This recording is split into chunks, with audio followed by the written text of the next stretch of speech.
But first, never say never, they do say, in all walks of life, including the music business. Because if you cast your mind back, you'll no doubt remember the wonderful band Horslips from way back then. But then in 1980, they astonished their fans at a concert by announcing that that was their very final gig, and the five went their separate ways. And so we lost one of the great bands of the Celtic rock movement, one of the pioneering bands indeed. Well, thanks to three dedicated fans, they're, well, let's say, reviewing their position again and rehearsing a few chords together. Now Mary Hart went along to the Horslips memorabilia exhibition in Derry. Hello and good evening, everybody. It's my very great pleasure to introduce you to Horslips. They dragged traditional Irish music, kicking and screaming, into the 20th century.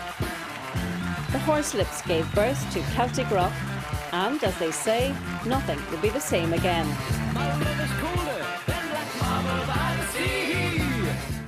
Ireland would spawn a whole new generation of rock bands. Going to the Horslips gig was the top. It was just amazing. Go along to the gigs was 1 hour 45 minutes of sheer thrill from beginning to end. Getting to a Horslips gig was a big, big thing. There wasn't too many international acts touring in Ireland, so to have a group of that scale that would equal anything that was coming in from Europe, it was fantastic to have them in your local town. It was like, as Barry Devlin would say, the circus coming to town, you know, so it left a lasting impression on me, and to this very day, they still inspire every one of us.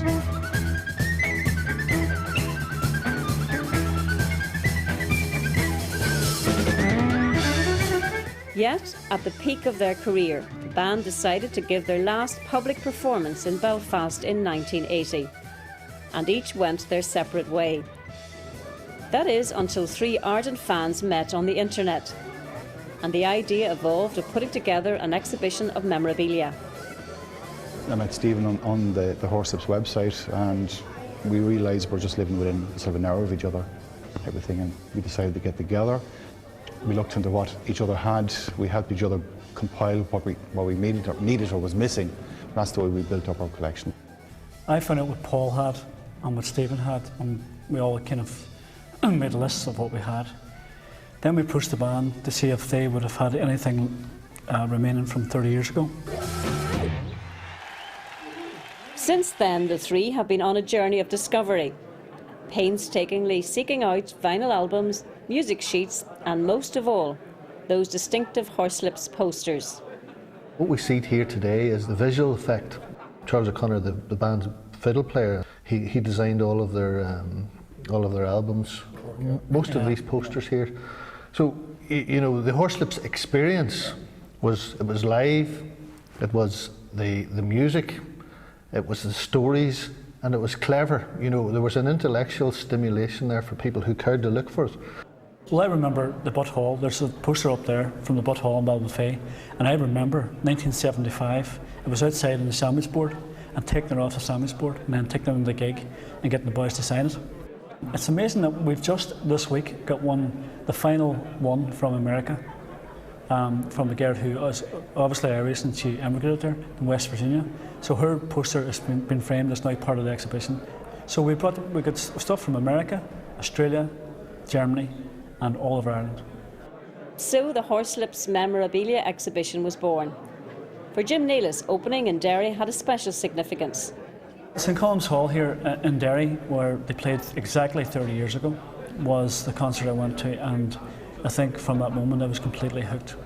So I travelled to Donegal and wherever I could, and we thumbed nearly everywhere because nobody had a car, none of our parents had a car, and we would have walked anywhere to hear the band. Once I heard it once, that was it. There was a magic and uniqueness about Horslips which I don't think will ever be equalled. Putting an exhibition together was one thing. Getting the Horslips to open it was another. When I approached them at the start, I said to them, look, if we did this, if the team did it, what would be the chances of the five of them being there present? Now you take it, it's 24 years since they were at a public event, and many have tried and failed to get them together, even for a public event, no matter what it should be. So they committed that night. They said, yeah. So 3 years on, and here we are.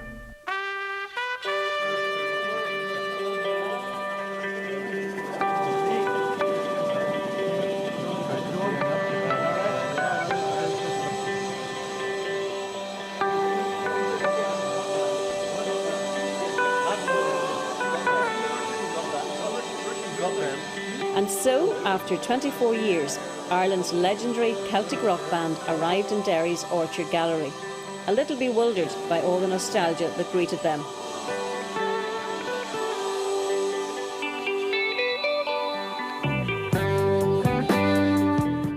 Really nothing prepares you for the extent of what's on show here. And the fact that these guys, the three guys, A, would be interested in doing this, and B, actually going to the bother of collecting all the stuff over the years. It's astonishing, you know, it's simply astonishing, you know. It's hard to get a bearing on the whole thing in one sense, because it's a good 10 years of your life.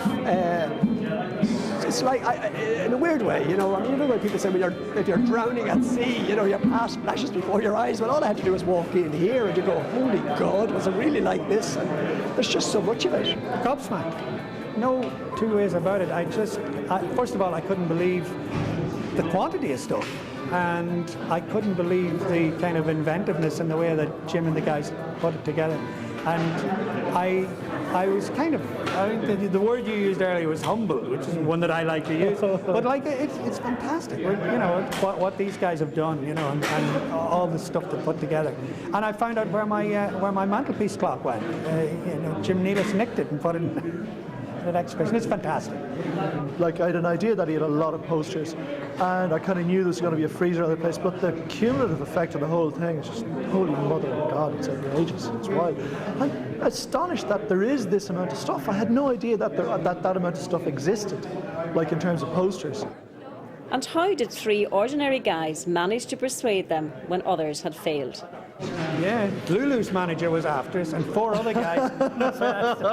No, we did. It's true. We you know, there have been attempts periodically to reform, you know, get the band to go back on the road, and we've always resisted simply because, you know, that wasn't what we wanted to do.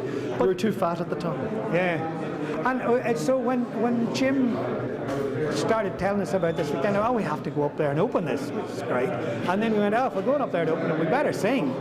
First time in 30 years, it's exactly 30 years, since he played upstairs in St Column's Hall. Would you please give a massive welcome to Horslips. And after 24 years, the Horslips were back together to perform on stage.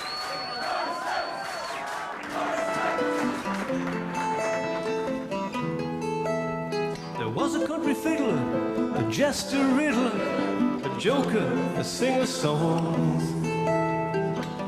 Every town he passed, he'd stop to help the dancing master entertain his straw roofer throng. And from a green cloth on his back, he'd take his fiddle and some goodbye slow. Now singing high, now murmuring low, now in the middle, and the people would know. Everybody would know.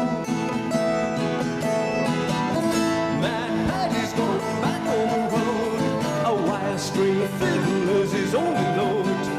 He's kicking up tough everywhere he goes, and is on his own.